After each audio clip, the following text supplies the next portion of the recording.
buenos días a todos, bienvenidos. Gracias por participar, por estar presentes en esta videoconferencia que llamamos Pensar las ciencias sociales desde América Latina ante el cambio de época marcado por la pandemia del COVID-19. Organizamos la conferencia para marcar simbólicamente y virtualmente el inicio de las ponencias y presentaciones de la sección de estudios latinoamericanos en la Western Social Science Association, que es un congreso virtual que lo tomamos de alternativa al congreso presencial que tuvimos preparado para Portland. Como todos sabemos, pues la emergencia nos marcó límites para las reuniones masivas, tipo las reuniones que tiene la Western. Así que lo organizamos también para celebrar 20 años de la Western, de la sección de estudios latinoamericanos en la Western Social Science Association. Gracias Larry, gracias Kate, gracias al Consejo Ejecutivo. Organizamos también esta videoconferencia para honrar la memoria de uno de los fundadores de la sección en el año 2000, profesor académico de la Universidad de Guadalajara, que se caracterizó por impulsar consistentemente la participación de lo latinoamericano en diferentes espacios académicos. Me refiero a el profesor Ramón Gómez Zamudio, que seguramente estará en otras dimensiones organizando sus tertulias. Ramón Gómez Zamudio, un saludo siempre.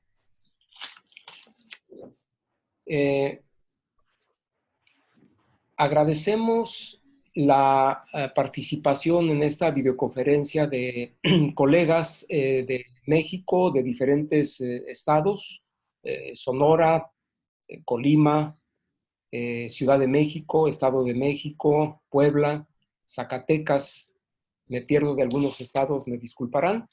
Están presentes también colegas de otras latitudes latinoamericanas como Costa Rica, Colombia, Ecuador, Chile. Igualmente de la Unión Americana y varios estados, varios colegas de la misma Western Social Science Association nos acompañan. Debra, un saludo, por favor. Debra Andris, nuestra presidenta. Christopher Brown, que estuvo en la presidencia también. Bárbara von Kessen, muchas gracias, un saludo. Heather Albanesi, que estamos haciendo también presencia de grandes amigos de la sección.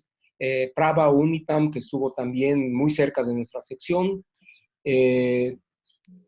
Tom Eisern, Susan Kelly, Leslie Alm, Steve Mommy de Colorado, que seguramente nos puede estar viendo, Bill Shaniel, un saludo hasta Georgia, Larry, Kate, en fin, todos los grandes amigos de nuestra sección.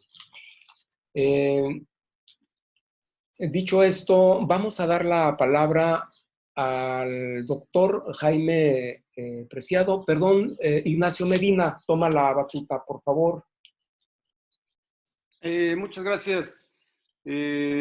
Buenos días desde Guadalajara. Saludos a todos. Es un placer participar con ustedes, especialmente con esta conferencia inaugural de la sección de estudios latinoamericanos dentro de la Western Social Science Association.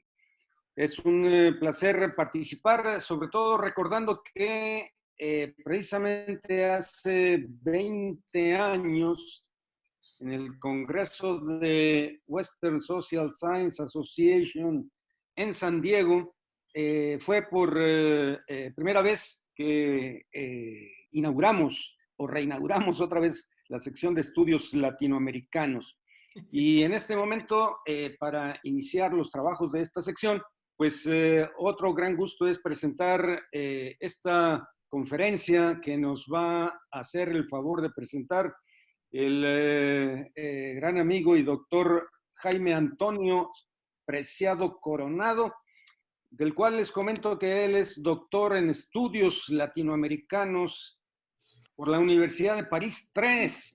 Actualmente es profesor investigador en la Universidad de Guadalajara y coordinador del doctorado en ciencia política. Es miembro del Sistema Nacional de Investigadores de CONACYT.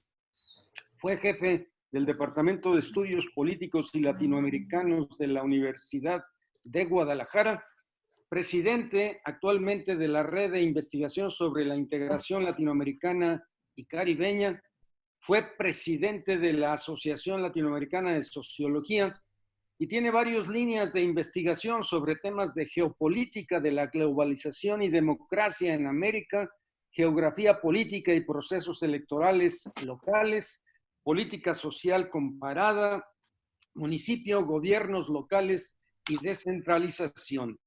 Ha escrito numerosos libros sobre estos temas de investigación y tiene publicados artículos en revistas nacionales y extranjeras.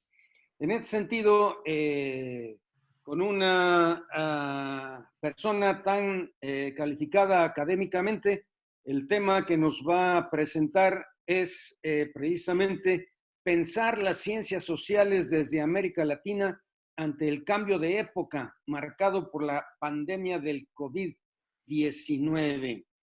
Thinking the social sciences in Latin America during this time change marked by the COVID-19. Quisiera decirles que el doctor Preciado comenzará su conferencia. La terminaremos precisamente en el tiempo que está acordado y vamos a hacer una suspensión de 5 minutos por el tiempo que nos permite este Zoom y les vamos a pedir que los que tengan preguntas que hacer, por favor, durante ese tiempo las vayan haciendo a través del chat para que en un momento dado se las podamos pasar en diversas temáticas al mismo doctor Preciado y después él tendrá oportunidad de comentar cada una de ellas. Bien, en este sentido, las preguntas al finalizar podrán hacerlas a través del chat y la pasaremos al doctor Jaime Preciado. Bien, sin más, en ese sentido le damos la palabra al doctor Jaime Preciado Coronado con este tema, pensar las ciencias sociales desde América Latina ante el cambio de época marcado por la pandemia del COVID-19. Doctor Jaime Preciado, tiene la palabra. Muchas gracias, estimado Nacho, y muchas gracias a Jesús por esta invitación, a los colegas de WASA por tener la paciencia para escucharme, y pues muchas gracias por la entrañable presentación, Nacho. Quisiera dedicar mis palabras a conmemorar a un amigo que, como decía Jesús, está entre nosotros a partir de lo que nos ha unificado con él. En las ocasiones en que he participado en lo de WASA, tengo muy presente a Ramón como uno de los más activos, creativos, y pues un colega que lo extrañamos mucho, pero que está su obra y sus alegrías y su buena vibra, como decimos por acá, está presente aquí entre nosotros. Y bueno, el tema pues no podía dejar de estar vinculado con este fenómeno global tan importante que estamos viviendo en esta época, que marca un parteaguas en la historia de la humanidad y que nos da la oportunidad de vernos, de reflexionar sobre qué es lo que está involucrado en ese sentido y cómo es que para avanzar en términos de conocimientos, interpretaciones, guías para la acción, formas de organizarnos colectivamente para producir ese conocimiento que ya no depende de la genialidad de una persona u otra, sino del trabajo en equipo que seamos capaces de desplegar para entender estos fenómenos en toda su complejidad. Y me parece que justamente hablar del COVID-19 nos lleva a, desde mi punto de vista, subrayar una particularidad esencial. Hasta 2007-2008 hablábamos de una serie de crisis que eran simultáneas y que le daban un carácter a estos fenómenos conflictivos, de incertidumbre, de desasosiego en nuestra existencia, en la estructuración de nuestras prácticas sociales. Y esa crisis, habíamos dicho, hasta 2007-2008, que era una crisis global y sistémica, ¿sí? O sea, todo lo que es el mundo de lo financiero, el mundo de las grandes instituciones internacionales, estaba entrando en una perspectiva de conflictos que ya no podían seguir siendo iguales y se hicieron transformaciones importantes. Recuerden ustedes cómo en Estados Unidos precisamente el problema de la financiarización pues trajo nuevos derroteros para la estructura productiva mundial, para los fenómenos de acumulación que estaban vinculados con esa fusión entre capital industrial, capital bancario, la forma de las acciones, el hecho de la especulación inmobiliaria y los créditos que dan los bancos, en fin, todo eso que se daba por cierto y por inamovible empezó a resquebrajarse y lo hizo a nivel global y sistémico. Todos los sistemas entraron en crisis. Lo que nos trae ahora, sin embargo, la pandemia del COVID-19, pues es que introduce una crisis de naturaleza radicalmente diferente. Y es que nos mete a la totalidad planetaria en tiempos simultáneos a vivirla. Frases como, por ejemplo, mientras haya una persona que esté enferma, no podremos decir que el problema del COVID-19 se haya solucionado. Hay una conciencia de universalidad, de totalidad, que no había presentado en ninguna otra fase de la humanidad. Una crisis ciertamente muy dolorosa, pero también en donde estamos redescubriendo, reinventando nuestras formas de convivencia, nuestras formas de estar sanos, nuestras formas de relacionarnos con los demás, que nos lleva a una situación muy, muy especial que tiene, por supuesto, sus oportunidades, pero también desafíos enormes que se pueden convertir en obstáculos. Se habla en todo mundo, en todo momento, nos desayunamos, cenamos con gráficas, con mapas del mundo en donde se ven las proporciones que va cobrando este fenómeno. Estamos ya dándole cierta normalización al problema de la muerte, las formas de vida están puestas en crisis y en esto pues hay mucho que tiene que ver la cuestión de cómo se están dando esos fenómenos y en qué medida los podemos pensar. Creo que para pensar desde las ciencias sociales este fenómeno tenemos que tener en cuenta algunos principios fundamentales. El primero es que estamos ante un desafío frente a la teoría de la complejidad y nuestro trabajo no puede seguir siendo ya el conocimiento fragmentado de la realidad. La idea de totalidad social, de hecho total planetario, no podemos imaginarnos que algo de lo que hagamos no tiene relación alguna con lo que está pasando en el otro extremo del mundo. Estamos interconectados, estamos dependiendo de nuestra condición de especie humana, de nuestra biología, de nuestras condiciones energéticas, colectivas e individuales, y ello nos lleva pues a la necesidad de un conocimiento que integre lo fragmentado. Y esa integración del conocimiento pues pasa por un diálogo que es a la vez interdisciplinario, o sea, tenemos frente a nosotros en las ciencias sociales una experiencia más o menos reciente que nos permite hablar un lenguaje común, aunque nuestras disciplinas, nuestros temas, nuestras investigaciones tengan cierta especialidad. Y ahora lo que enfrentamos es entonces, en primer lugar, el que avancemos más en ese diálogo entre las diversas disciplinas para la comprensión de un fenómeno que es complejo y que nos hace estar relacionando entre las distintas aproximaciones del conocimiento.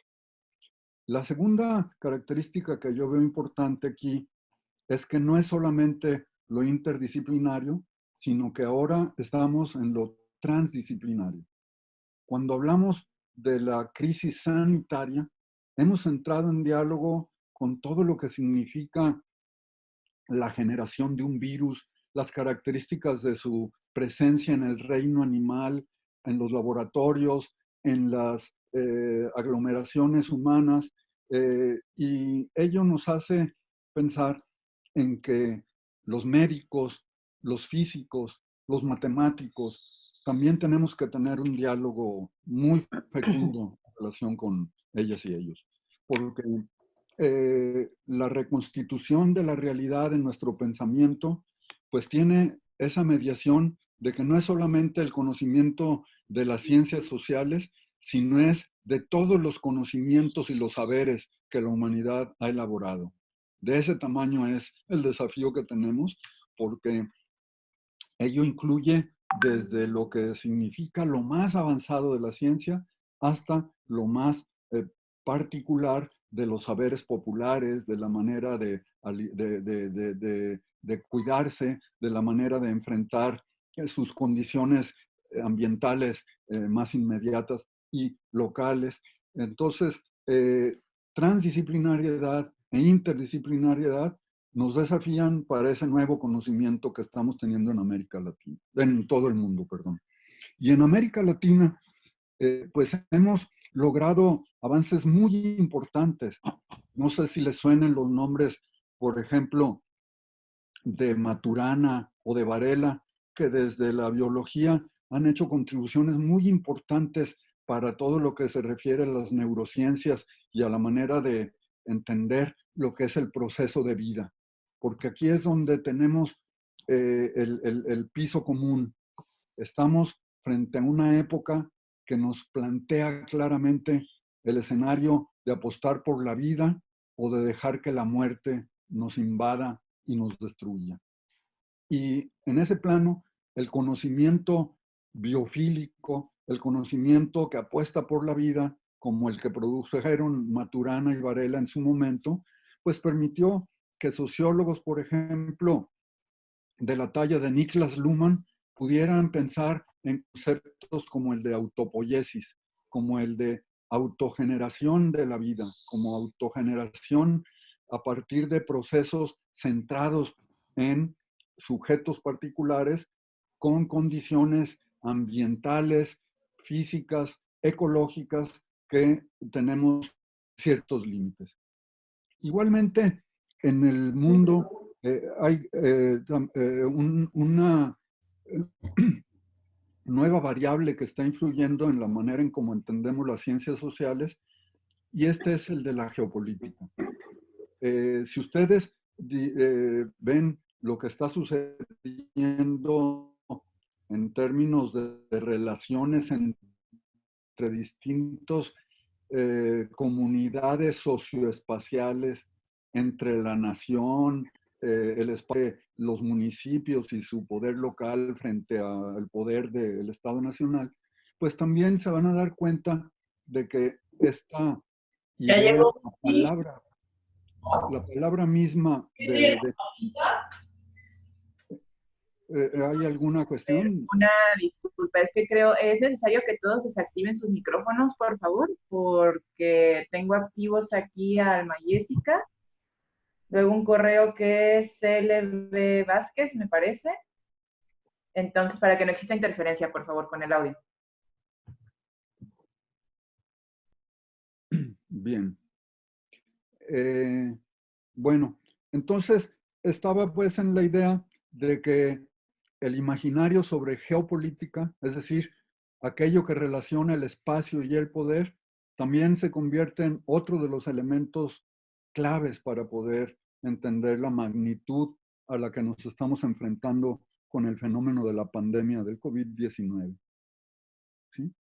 Y este fenómeno pues es tan transversal, tan simultáneo, tan en tiempo real, que está actuando a nivel de las estructuras geopolíticas que hemos construido a lo largo de la historia de la humanidad. Y hay un fenómeno muy particular que tiene este conocimiento, ¿no? Y es la importancia de las instituciones es paralela al poder de los actores no estatales. Es decir, la relación entre espacio y poder no la podemos concebir única y exclusivamente como la forma de la acción colectiva estructurada a partir de instituciones del Estado o de la cuestión de las instituciones y las políticas públicas, sino que tenemos que incorporar aquí lo que de una u otra forma se llama los contrapoderes, es decir, aquello que se resiste a las formas de dominación que implican esas estructuras, pero también a los poderes fácticos, esos que nadie hemos elegido y que sin embargo son actores no estatales que están presentes en esta estructura de decisiones, de controles que tienen que ver con nuestras vidas cotidianas o con nuestros proyectos de vida. Y en este plano de lo geopolítico, pues hay que distinguir que se están dando, igual que en el conocimiento en general, debates entre enfoques muy diversos, y yo quiero destacar dos. Uno sería un enfoque más de tipo postmoderno, en el que se privilegia la cuestión discursiva, el tema de la distancia entre dichos y hechos, entre prácticas y discursos, en donde va destacando el imaginario, las formas de estructurar las ideas y las vinculaciones entre acción y mente, entre acción y sistemas de pensamiento. Es un pensamiento que ha constatado que aquello que señalaba Bruno Latour de la modernidad nunca existió, y señalan que hay un derrotero posterior a esto, ¿no? Y este derrotero pues es el de hacer toda una reconsideración de las categorías fundadoras del pensamiento moderno alrededor del espacio y del tiempo, y de mostrar que hay simultaneidades temporales, que hay diferenciaciones y contradicciones, que no hay una linearidad en el pensamiento aquel que se proponía siempre ascendente en el progreso, al que no podíamos renunciar y que nos iba a llegar tarde o temprano. El pensamiento posmoderno fue capaz de... Disculpa, doctor Jaime. Sí. Al parecer hubo alguna confusión con la videollamada y se inició antes de tiempo, entonces ahorita estamos a 1 minuto de que termine, pero nos volvemos a reconectar en la misma.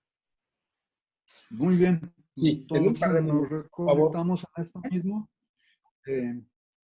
Bien. Entonces, bueno, dejo entonces esta idea de que la crítica a la modernidad tiene en las ideas posmodernas, que no quiero aquí citar pues muchos autores que ya todas y todos conocemos, pero que destacar que la cuestión del espacio y el tiempo que afirman la modernidad y su sentido universal de alcances en sus propuestas está en crisis y la posmodernidad lo registra magistralmente, ¿sí? Creo que hay muchos elementos que podemos recuperar y ahora que volvamos, entonces retomo esta idea para luego pasar al pensamiento crítico que les quiero proponer. Bueno, entonces estábamos en esta idea de que hay una visión posmoderna en las ciencias sociales que nos aporta muchos sentidos críticos que tienen que ver con el proyecto mismo de la modernidad. Y que estas críticas pues nos dan la posibilidad de reconocer tiempos de ascenso, de estancamiento y de retrocesos también, que no estaban dados con la evolución lineal ascendente que la modernidad pues, se proponía, que los sujetos tienen temporalidades múltiples que coexisten en continuidades y discontinuidades de la historia y que a la par de una botella de Coca-Cola podemos ver a sujetos que están viviendo en condiciones de herencias comunitarias que provienen de épocas milenarias. Y ello pues significó ciertamente un escenario desde donde buena parte de las ciencias sociales, sobre todo las que se producen en el área anglo-eurocéntrica, pudieron ofrecernos perspectivas muy importantes para interpretar y actuar sobre la realidad. ¿Sí?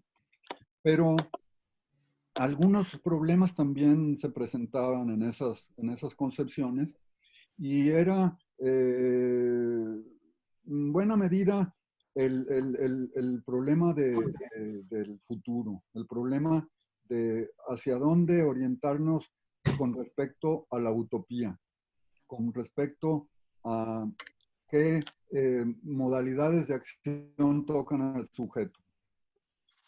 Y en ese plano es donde viene algo que desde el sur hemos iniciado y pues algunos le llaman las epistemologías del sur. Es decir, no nos podemos contentar con una interpretación sofisticada de la realidad, sino que también tenemos que tomar en cuenta aquel principio marxista de decir, no se trata solo de interpretar la realidad, sino también de transformarla. Y en ese sentido, pues viene una revalorización de los sujetos en la historia y de su capacidad para imaginarse el futuro, de su capacidad para dimensionar las contradicciones y para situarse en un escenario de transformación. Y en ese plano, la geopolítica no ha estado exenta. Por una parte está esa geopolítica posmoderna que da muchas herramientas para la comprensión del mundo, pero por otro está esta otra posibilidad de avanzar en la identificación de el sentido de la transformación, de la cuestión del futuro, etc. Y con ello, aunque dicho así muy rápido, es que quiero referirme a uno de los aspectos que veo como claves para lo que se refiere a a, a cómo enfrentar la naturaleza de la crisis que está imponiéndonos la pandemia del COVID-19. Y quiero en ese sentido pues referirme a que el fenómeno geopolítico clave que me parece nos trae esta pandemia es lo que yo llamo el triple deterioro del Estado, ¿sí? Entendiendo que el Estado no es solamente el gobierno ni solamente las instituciones públicas, sino que es el Estado nacional, ¿sí? Y ese Estado nacional entonces está sufriendo por lo alto, lo estamos viendo ahora con lo del COVID, un deterioro de la credibilidad en las instancias internacionales. La Organización Mundial de la Salud, si bien aceptada en una buena parte del mundo, también hay un embate en su contra, como lo estamos viendo en el caso del gobierno de Donald Trump, en el que se le desprecia por su supuesto parcialidad, que está a favor de vigilar pues que todo vaya a favor de China, a favor de otros intereses que no son efectivamente los internacionales, pero con una crítica muy sesgada y con intereses que más bien tendríamos que ubicar en las ansias electorales del señor Trump. Es decir, el virus tiene un entramado internacional, entramado en las instituciones supranacionales que se ha venido delimitando por el torpedeo que hacen algunos gobiernos que quieren encerrarse más en el poder hacia adentro de los estados nacionales. Y también, sin embargo, hay otros fenómenos en el que está mostrando mucha debilidad este aspecto supranacional, como es, por ejemplo, la Unión Europea, que ha sido incapaz de estar a la altura y con la agilidad que requerirían las medidas que se toman para poder enfrentar la crisis con los recursos económicos, financieros, organizativos, los dispositivos de políticas públicas. Bueno, lo que vemos en Europa fue que no se siguió, por ejemplo, lo que pasó en Estados Unidos, que en cuestión de minutos el gobierno estadounidense fue capaz de reunir 700,000 millones de dólares para enfrentar una estrategia que vimos que no fue la adecuada, que es la de socializar las pérdidas y privatizar las ganancias. Pero, de cualquier manera, la potencia pública que hay para poder atraer, generar, estructurar recursos financieros, bancarios, etcétera, se ha mostrado muy ágil en ciertos casos, pero en otros no tanto. Y eso lo estamos viendo en el caso europeo. Eh, lo que pasó aquí es que el coronavirus nos mostró que el Estado Nacional es la escala privilegiada en lo que toca a la manera en cómo nos relacionamos con el mundo. ¿Sí? ¿Por qué?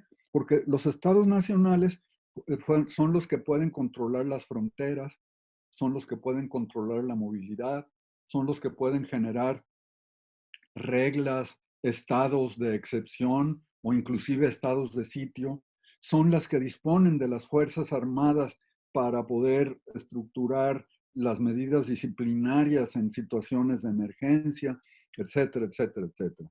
Es decir, asistimos entonces a un deterioro de las instituciones supranacionales que ha fortalecido en cierto sentido al espacio nacional. Pero ese fortalecimiento del espacio nacional, que sería el segundo nivel de deterioro al que me quiero referir, tiene dificultades que provienen de la herencia de un modelo, como es el neoliberal, que ha desmantelado todo lo que se refiere a la generación de bienes públicos, que ha enfrentado el asalto contra los bienes comunitarios, ¿sí? Y que con ello pues ha debilitado lo que se refiere a ese espacio nacional, democrático, soberano que propuso la modernidad y que, sin embargo, estamos viendo que hay otras cuestiones que están debilitando a esos estados nacionales, ¿no? Por ejemplo, el problema de la colonialidad del poder, que impone que aún en situaciones de emergencia, el problema de de los bloqueos económicos que se han impuesto sobre Cuba, Nicaragua, Venezuela e Irán, pues bueno, todo esto se sigue manteniendo, aunque en Naciones Unidas, que es otro espacio del que esperábamos que fuera uno de los vectores organizativos para enfrentar esta crisis, a pesar de que ha habido una votación, pero así de 190 países contra 3 que están en contra de terminar con el bloqueo, ¿no? Entonces, el deterioro de las instituciones supranacionales de alguna manera repercute en el tratamiento que hacen los poderes existentes a nivel de ciertos países en sus relaciones con los demás y que pues le dan un ambiente de dificultades en donde la relación entre cooperación y solidaridad se ha visto pues muy desigual, ¿no? Los estados nacionales ciertamente son capaces de poner en juego las fuerzas internas, pero al mismo tiempo, pues esos estados están sufriendo el embate de condiciones supranacionales que no son las mejores para que la cooperación se ejerza. Luego, estos estados nacionales fortalecidos por el coronavirus, pues también enfrentan una dificultad muy grande que es la articulación del Estado Nacional con los espacios de lo local. En todo el mundo están surgiendo dificultades en lo que se refiere al manejo de la política contra la pandemia. Para empezar por América Latina, ustedes pueden ver cómo ante las actitudes absolutamente irracionales, irresponsables que ha tomado el gobierno de Jair Bolsonaro, ha habido una suerte de insurrección de los gobiernos estatales en ese país que reclaman que sí se hagan medidas de confinamiento, que sí se sigan políticas de orientación respecto a distanciamiento social, etcétera, etcétera, y que todo esto se pueda contar con los fondos propios, evidentemente, de cada gobierno estatal, pero también del gobierno federal. Por lo tanto, vemos que hay un Estado nacional que no es tan fuerte y unitario como se le quiere ver. Si observáramos un mapa, por ejemplo, en Estados Unidos, de los estados que han decretado confinamiento y los estados en donde se han dado inclusive manifestaciones callejeras en contra de seguir estas medidas, pues vamos a ver que se está dando lo que algunos ya sitúan como una división muy grande entre los estados gobernados por los demócratas y los estados gobernados por los republicanos. Hay una consecuencia política que la vemos también, por ejemplo, en el caso mexicano, en donde algunos gobiernos, por ejemplo... No, ponle completo, porque el doctor luego me lo pone incompleto en los... Intenta desarrollar... Pedro Sabori, ¿podrías desactivar tu micrófono, por favor? Bueno. Y Francisca Delia, gracias. Decía entonces que el gobierno de Jalisco intenta llevar adelante ciertas medidas que son diferentes, que tienen ritmos diferentes del gobierno federal, pero en ello se cruzan dos racionalidades que desde las ciencias sociales podemos dar cuenta, ¿no? Y que es el problema de lo político. Es decir, ¿cómo es que lo político está influyendo en esta cuestión del coronavirus?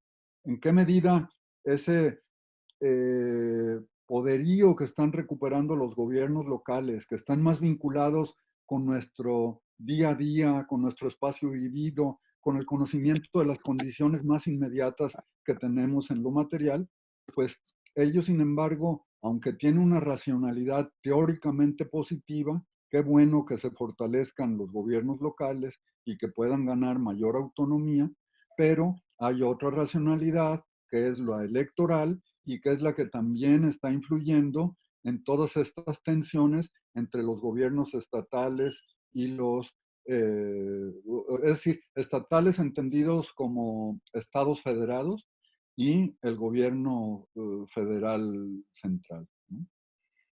Eso, insisto, lo vemos en todo lo que ha acontecido. La proliferación del virus en Italia empezó por la insubordinación de los municipios más industrializados del norte de ese país, en los que se resistieron a adelantar todas las medidas que se estaban diseñando desde el gobierno central, porque quisieron enfrentar la dificultad bajo otros parámetros. Es decir, esta crisis, esta pandemia, nos pone en un falso dilema si pensamos en la vida, y es o salud o economía. Si fuera la cuestión de la economía solamente, pues tendríamos otros parámetros, ¿no? Y lo que nos está enseñando este triple deterioro del Estado es que ni lo supranacional, ni lo nacional, ni la cuestión local gubernamental están pudiendo responder a estas amenazas a la vida que representa el COVID, porque está habiendo una estrategia de poder que los está deteniendo, ¿no? Y esto es tan difícil de resolver que nos ha puesto mucho a pensar en cómo se puede enfrentar desde las ciencias sociales esto. Yo quisiera destacar dos libros, uno que se refiere a un título muy desafortunado, pero que quizá ustedes hayan visto, que se llama La sopa de Wuhan. Es un libro que recoge las contribuciones de Giorgio Agamben, de Slavoj Žižek, de Byung-Chul Han, de muchos intelectuales que abordan lo que está planteando este momento. David Harvey, de América Latina está Raúl Sibeki, en fin, hay una producción que se mete a estudiar justamente estos temas y que son observatorios bien importantes para mostrarnos que la complejidad del problema requiere que integremos categorías que las dábamos por buenas, pero que les dejábamos allí en su propia dinámica, como es, por ejemplo, las categorías de biopolítica, de biopoder, de necropolítica, que están siendo revisitadas para proponernos una visión total, estructurada de lo que está pasando, ¿sí? No podemos dejar de pensar en que en la apuesta que hicieron los industriales italianos o en las apuestas que está haciendo el gobierno de Bolsonaro, pues hay modalidades que tienen que ver con esa delimitación del poder para privilegiar a la economía sobre la salud, para minimizar lo que puede ser una gripiña, como decía descaradamente Bolsonaro, y que, sin embargo, pues es otra manifestación de poder real que nos está obligando a pensar dónde están los proyectos de vida y dónde están las imposiciones de muerte, ¿no? Eso es aparentemente algo muy sencillo, pero tiene toda la complejidad que las ciencias sociales nos desafían para ver cómo es que esto viene a cubrir pues toda la dificultad del mundo que representa esta pandemia, ¿no? Muy bien, El otro libro... Jaime, Sí, perdón, Jaime, sí, podemos ir cerrando en 3 minutos máximo, por favor. sí, perfecto. ¿Sí? Sí, el otro libro que sacó el mismo grupo es un libro que coordina una de las intelectuales que han destacado más recientemente, que es Maristela Svampa, argentina. El libro se llama La fiebre. Entonces, quedémonos pues con esta visión en el que hay un grupo, fíjense qué interesante, constituyen una editorial que se llama Aislamiento Social Preventivo y Obligatorio. Y alrededor de esa idea de, bueno, vamos a reposar, vamos a vernos hacia adentro, vamos a producir una obra de pensamiento general que nos permita entrar a esas dimensiones tan complejas de la pandemia, ¿no? Y entonces, mientras el libro este de la sopa de Wuhan decía un título desafortunado porque pues como que estigmatizan de Wuhan, China, y que los chinos comen sopas con murciélagos, ¿no? Con lo cual, pues, está contribuyendo a la comprensión humana de que podría haber sucedido en otro lugar y que aparentemente en esto no hay una responsabilidad inducida para que ese virus existiera y se propagara.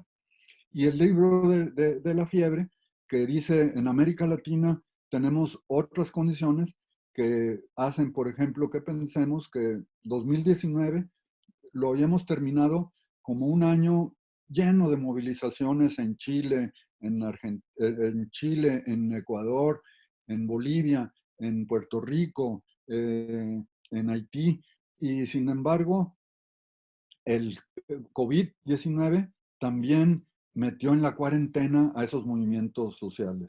Ya la calle no es el lugar para en disputa, pero lo que tenemos entonces es que pensar en las vías alternas de comunicación como esta que estamos siguiendo en este momento, en el que, como lo decía al principio, no es un aislamiento social, es un aislamiento físico, pero socialmente nos estamos vinculando online en tiempo real, así como el virus nos está poniendo en el tiempo universal de la transformación y de la creatividad.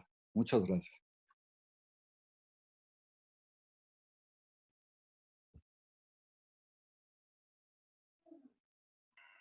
Muy bien, gracias, doctor Preciado. Hay toda una serie de interrogantes en relación a este tema que, como bien lo señala, es universal, pero con respuestas variadas que tenemos desde los estados nacionales, con a veces extremos, como puede ser el caso de Brasil, o de otro tipo en relación a la Unión Europea, como lo ha hecho Suecia, o mucho más rígidos, etcétera, ¿no?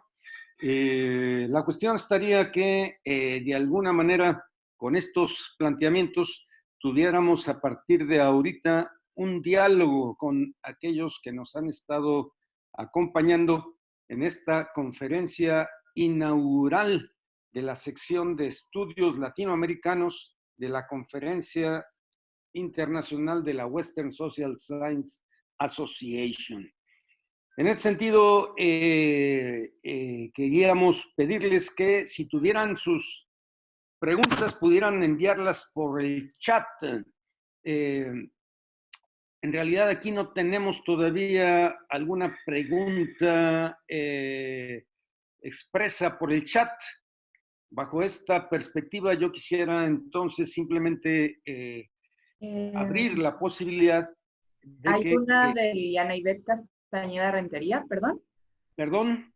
Hay una intervención de Liliana Ivette Castañeda Rentería que dice algunos comentarios sobre el papel, me disculpa que están escribiendo, algunos comentarios sobre el papel de la universidad, generación del conocimiento, pero también en relación a su vinculación con otras instituciones y el Estado.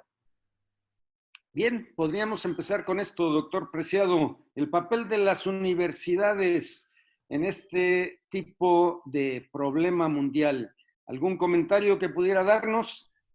Sí, me parece que el desafío de esta época es cómo darle un peso central a lo científico que subordine a lo político. Me parece que eso ha sido el asunto que han buscado la inmensa mayoría de gobiernos, de dejar en manos de los científicos las bases de información que puedan redundar en beneficio de todas y todos. Y yo creo que, por ejemplo, el caso de la Universidad de Johns Hopkins es muy ilustrativo que se haya convertido como en el referente global para la solidez de las cifras y el seguimiento online de este fenómeno. Pero así como hay ese, podemos encontrar páginas en todas las universidades que están haciendo labores verdaderamente titánicas de darle esa vista múltiple. Quizá lo que más me haya llamado la atención de lo que he visto es, paradójicamente, o quizá de manera muy explicada, el caso brasileño, en donde la Asociación Nacional de Posgrados y Pesquisas en Ciencias Sociales ya lleva 7 números, que cada número tiene aproximadamente unos 12, 13 artículos que son muy variados respecto a temas médicos, de trabajo social, de impactos que se pueden prever, acciones prácticas para orientar a las comunidades locales. Entonces, creo que hemos podido responder con mucha eh, agilidad a estos fenómenos, aunque también hay que decirlo, que todo esto es objeto de que no ha sido tan simple eso de dejar a la política por un lado y a los científicos por otro, ¿no? Hay una interrelación y hay momentos en que los políticos usan a los científicos, ¿no? Y que se posicionan en temas y las universidades no han estado al margen de esto, porque pues las universidades representan tal concentración de conocimiento, de especialización, de capacidad de interpretación, que pues es muy útil para definir determinadas políticas públicas, ¿no? El caso de Jalisco es muy ilustrativo. Nuestra casa de estudios, que es una universidad, recuerden ustedes, con cerca de 300,000 estudiantes y con una serie de centros de investigación muy especializados, pues ha jugado un papel importante en el diseño de las políticas públicas que se hacen en el estado de Jalisco, ¿no? Pero igualmente lo hemos visto en Colombia, en Perú, en América Latina en general. Las universidades están siendo sensibles, aunque siempre hay esta distancia eh, mediada por lo político. Bien, muy bien, doctor Preciado. Le voy a mandar 2 preguntas para que de manera puntual nos las pueda contestar. Una de ellas es su opinión sobre la estrategia socioepidémica aplicada por Suecia, que de alguna manera habría planteado allí una inmunización colectiva cuya estrategia es diferente del resto de los países europeos. Es una pregunta de Jorge Luis. Y luego el doctor Sergio Lorenzo habla, más bien pregunta sobre esta posibilidad de la distopía de Orwell, cuando de alguna manera con toda esta aplicación de la vigilancia sobre la población, pues en realidad tendríamos una especie como de control con medios electrónicos precisamente de todos los individuos. 2 preguntas en este momento e iremos después con otras.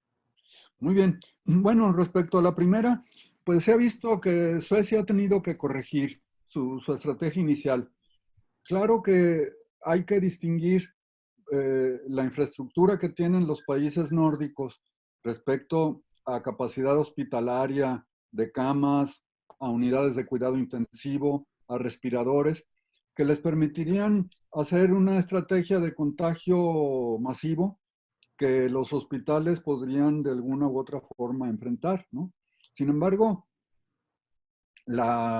el contagio cobró tal magnitud que inclusive esos países con esas infraestructuras tan amplias y modernas, pues no pudieron con la concentración de casos.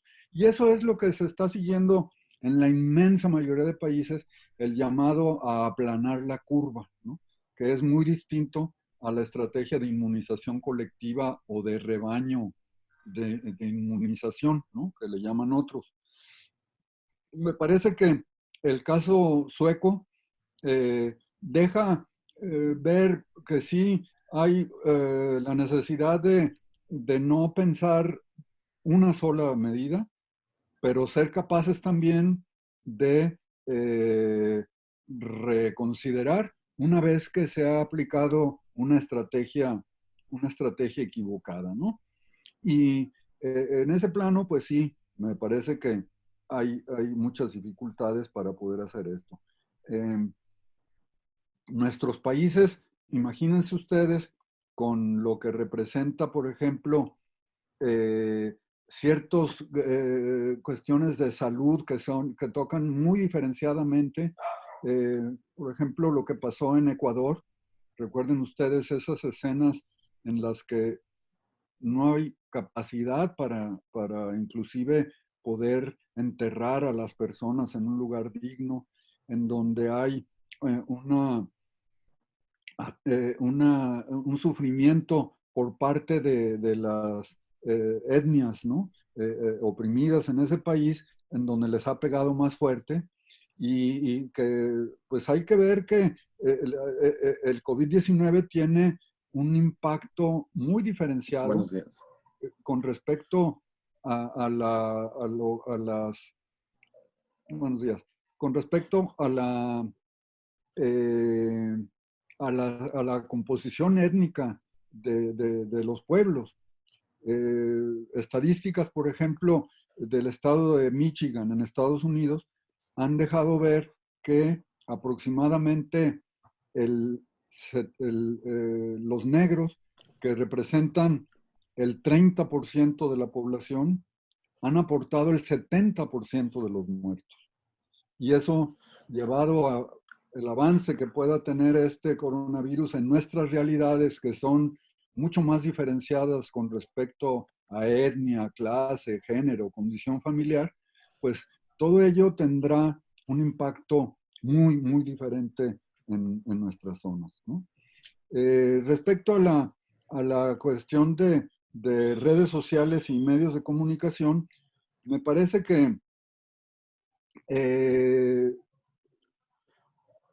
definitivamente han sido una parte muy angustiante que nos ha llevado a ser mucho más rigurosos con el problema de quiénes son los dueños de esos medios y qué papel juegan también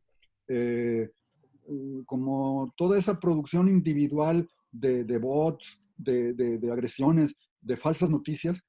Creo que en días recientes cada vez más se está insistiendo, por ejemplo, en México, en cuanto a que suban los criterios éticos y de responsabilidad en la información de Facebook, de Twitter, de distintas redes, en el plano puede que sea información comprobable, ¿no? Claro que esto también tiene sus pros y contras, porque una de las cosas que algunos critican es que ante esa búsqueda, por ejemplo, de coherencia en las redes sociales, una de las reglas que está siguiendo Facebook es que no se publicará información que contravenga a la Organización Mundial de la Salud. Y hay algunos que discuten que la Organización Mundial de la Salud no tiene el monopolio de la verdad y que dentro de la Organización Mundial de la Salud el principal donante ya no es Estados Unidos, sino Bill Gates, ¿no? Y en esa medida hay en esto de las redes todo un manejo respecto a la conspiración, la capacidad de los poderes fácticos de actuar, pero también la necesidad del registro de las tendencias que están emergiendo más o menos espontáneamente desde ciertos sectores que terminan siendo de derecha respecto a negacionismo del problema, mentiras, uso instrumental de las noticias falsas.